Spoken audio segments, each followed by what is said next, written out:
Alright, hello guys, how's it going? In today's video, we're going to be talking about an extreme winter-like upcoming pattern that is in the forecast for the next few weeks as we head towards December. Now, before I get started with this video though, I would ask that you do subscribe if you do think weather-related content, and also make sure to share this video with your friends, family, and social media. I'd also highly recommend that you check out our very, very exciting Patreon page. It's in the description and the pinned comment down below. Go check it out. Anyway, for today's comment of the day, I want to know, do you think that December is going to be cold and snowy for the Northeast, or do you think it's going to be warm and snowless, or something in between? Let me know how you think it's going to go in the comments down below, and I'll be picking one of those for tomorrow's video. Now, here's how the past 14 days have gone. Here, we're taking a look at this. It's been a torch, basically anywhere east of the Rockies. A lot of areas there in the deeper reds are 5 to 8 degrees above average, which for a 14-day period is very extreme. So this has been since the beginning of November. We've had a very torchy pattern. So we're going to be taking a look at some day-by-day outlooks and just take a look at why this is going to change. First things first, let's take a look at this afternoon, Saturday, November 14th. And as you can see, along most of the Ohio Valley and the Northeast, we're either below average or near average. So it's going to feel a lot colder than it has in days past. You probably felt a lot of that yesterday as well. If you're in the Southeast, you're a little bit above average, but it's still going to feel a lot colder than it has pretty much anywhere. So let's just go ahead and take this towards Sunday afternoon. And as you can see, we're seeing that Southeast ridge still very strong there. We're seeing the upper Midwest cool down. The Ohio Valley and the Northeast has warmed up a tiny bit, but maybe only by a degree or two. Not a huge difference from the way Saturday has gone. So what we're going to do is we're going to move on towards where we can begin to see the pattern actually get colder than it's looked. Alright, now here we are arriving at Monday afternoon, November 16th, and as you can see, we're seeing those neutral or below average temperatures kind of return, but this time they're actually for the Southeast as well, the Mid-Atlantic, the Northeast, the upper Midwest, portions of the Great Lakes, pretty near normal. Take a look at the West Coast. I really want to draw your attention over there. We're seeing some warmer than normal conditions actually return to this area. It has been a while since we've seen above normal temperatures there. This is what we call a positive PNA. Again, I am in the works of planning out and making those lessons for the Patreon page. I will make a huge announcement for that. This is a massive signal for our upcoming pattern, and what we're likely to see is that a lot of cold air is going to move into the eastern United States as that warm air blocks it from the west. So what's going to happen is it's going to allow for that cold air to just drip right into the eastern United States. We'll see that in just a moment. So let's just go ahead and move on towards Tuesday afternoon, November 17th. And as you can see, that actually begins to take place. Our positive PNA gets even stronger. We're seeing even warmer conditions out west.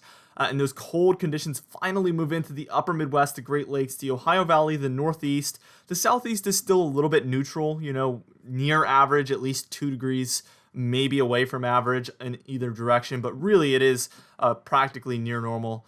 So a lot of cold is moving into the east. What we're going to do is we're going to move on, and we're going to move on towards Wednesday, the 18th, in the afternoon hours, and we're going to see it get even colder than it has been. Alright, now here we are arriving at Wednesday, November 18th I would say around 2 p.m. or so. Now, the European model, which is the one we've been using here, says the PNA is actually going to pop back negative very quickly. As you can see, some West Coast temperatures are going back negative. That warm is moving east, but before it does move fully east, we see a ton of cold air move into the eastern United States here. Especially New England. Those greens are indicating temperatures that are 10 to 15 degrees below average. And this is going to be, again, middle portion of next week. So we are in the works of having some very potent cold air move into the eastern United States. And just the longevity is kind of the biggest question here as that PNA goes back negative. And as we move towards Friday afternoon, this is going to be on November 20th, you can see it goes even further negative. Some very cold temperatures out west with kind of warm for a lot of the southern and eastern United States. So for a minute there, it kind of looks like we're heading back into a pattern that unfortunately looks like how the first half of November has gone. But as we move towards Saturday, November 21st, during the afternoon hours, you can see that we see a little bit of warmth try to creep its way back into California and Oregon and Nevada. That cold is putting up a fight up to the north, but we do see that the cold tries to return to the east here. We see kind of another pattern. We can see the southeast ridge and a cold front to the north of it, so there's a battle going on there. That would likely create a lot of rain. And by the time we reach Sunday, November 22nd during the afternoon, you can see that we actually see the cold pushing even further south. We can see that PNA pushing even further north out west. Very interesting pattern here. I'm actually pretty doubtful that there would be warmth up there for the upper Midwest or the Great Lakes, given the actual surface pattern we have going on here. Although this is very far out, take it with a grain of salt. Certainly anything can happen. What we're going to do is we're going to move on towards Monday, November 23rd, where we're going to see a potent Arctic outbreak actually move in from Canada. Take it with a grain of salt, but this model is indicating that will be a possibility moving forward. We'll take a look at that in just a moment.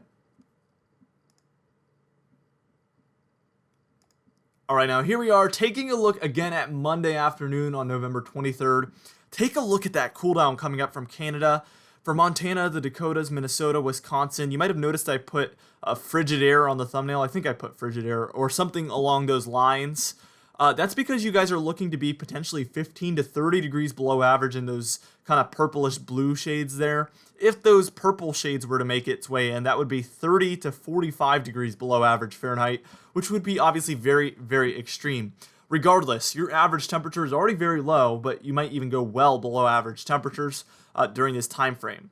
And also take notice that that PNA tries to make a comeback as a very positive one as that cold air is entering in.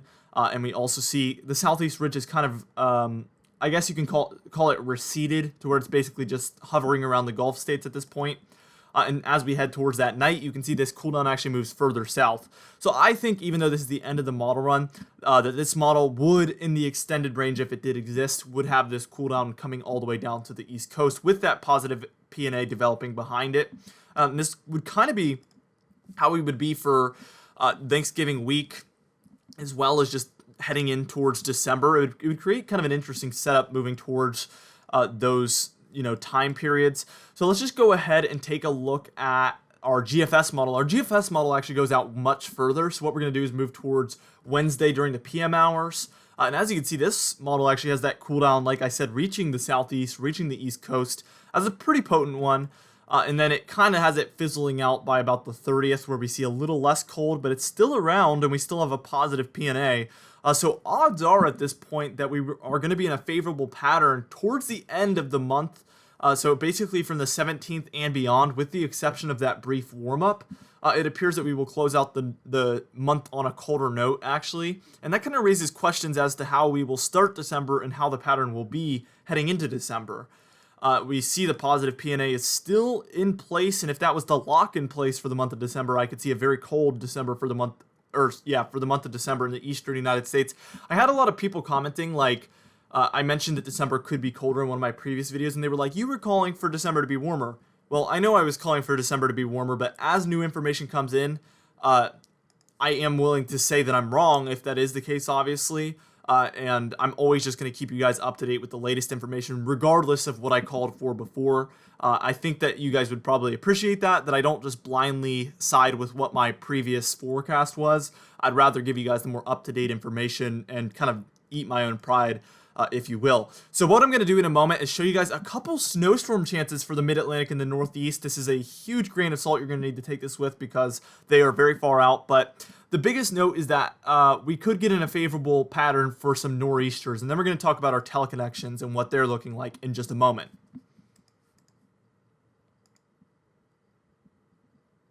All right, so here we are taking a look at our first chance for snow, and again, this is 237 hours out, so this is a huge if. And really, even if a snowstorm did happen, it probably would look nothing like this. It would either be further south, further east, further west, further north, less snow, more snow, something would be different. The chance of this model actually being this correct this far out is almost unheard of. The biggest thing is that this model thinks there is a pattern setting up that will be favorable for snowstorm chances. So don't really pay too much attention to the actual snowstorm, although it is fun to kind of take a look at it. But be more mindful of the fact that this model is showing chances. And moving forward, that means that there is a % chance that we will see maybe some snowstorm chances moving forward. All right, so this one would be kind of for the Ohio Valley in the Northeast. Probably the general vicinity could have a chance for a snowstorm. This next one, take this one with a massive grain of salt as well. The GFS is known for calling for very weird things in the long range, so this is mostly just for entertainment purposes, and also, again, just showing you that the pattern we're going to be in is sufficient for these types of snowstorms.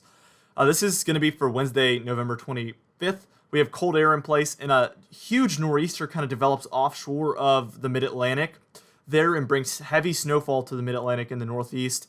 And then we see another one actually develop. This one would be more like a Miller B. This is 360 hours out, which is what we would call basically fantasy land, aka there is practically 0% chance of this happening exactly the way this model is showing. But again, there is some useful takeaways you can have, which is that the pattern that this model is calling for, which is much more likely to happen than the actual snowstorm, is sufficient for snowstorms. That's the biggest thing to take away.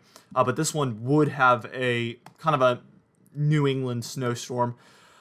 All right, let's get into those teleconnections quickly. Why is this model thinking snowstorms are possible? And I think it's actually because it's calling for a negative NAO. And this has been a teleconnection that has basically been a non-factor for the past few winters. And this one actually has this going negative. And this is the ensemble model. So this is getting a lot of different opinions, and this is the average. From about the 23rd through the 30th, at least, we're going to be in a negative NAO pattern, this model thinks, which is significant. That creates a lot of blocking, and that creates a slower pattern. And oftentimes, this creates a very sufficient pattern for nor'easter-type snowstorms, which is exactly what our GFS model was just showing. So there actually is quite a bit of support for this type of a solution. And as we take a look at the AO, which is our Arctic oscillation, all you need to know is when this one is negative, this basically means that a lot of the Arctic air is going to be able to make its way into the United States. When it's positive, all that cold air gets locked up way up north. So you can see we're going to be positive until about the 20th, or maybe the 21st or 22nd, and then it goes negative again through about December 1st. Both of those being negative at the same time is a really good indication that we will have very cold temperatures and also some snow chances possible. Our PNA, and this time I'm using an actual deterministic model. And as you can see in a negative PNA, I already explained this, but we would have cold temperatures in the west, which really limits the chance of cold temperatures in the east. Usually you only see one or the other. But as it goes positive, that encourages warmer temperatures in the west, which encourages colder temperatures in the east, especially when combined with a negative NAO and a negative AO, which in this case it would, as it looks to go positive around the 17th and then hover around neutral until at least the 24th.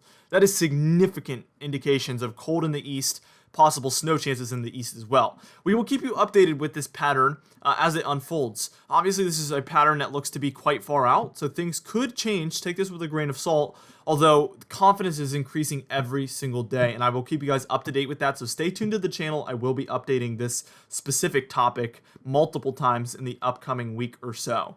Anyway, for today's comment of the day, I asked you guys, do you think we will have any snow chances throughout the rest of November for maybe the Northeast, New England, or the Mid-Atlantic? And Roman Elliott said, yes, I think there will be some snow chances for New England or Mid-Atlantic. And as you saw in this video, the GFS definitely agrees. Very interesting. We will be watching that closely. Anyway, for today's Patreon highlight of the day, I want to thank you all for supporting the channel, but especially our Diamond patrons. Michael Codalessa, Alicia Davis, Catbite, Madbirds, Terry Curtis, It's Jay, Cindy Klein, Kellen Manhart, Felix Wheatfield, Michael Buell, Mariah Vieira, Noah Harley, and Mark J. Alongside our Platinum patrons, Adam S., Alan Balemo, Donna Carnes, Justin Quantrell, Dovie Nagel, Larry LePan, James Wade, and Cameron Marshall. If you would like to be on our Patreon end screen, you can do so by joining our Patreon page in the description and the pinned comment down below. Anyway, thank you so much for watching this video. Again, be sure to share it with your friends, family, and social media. I will see you guys in the next video.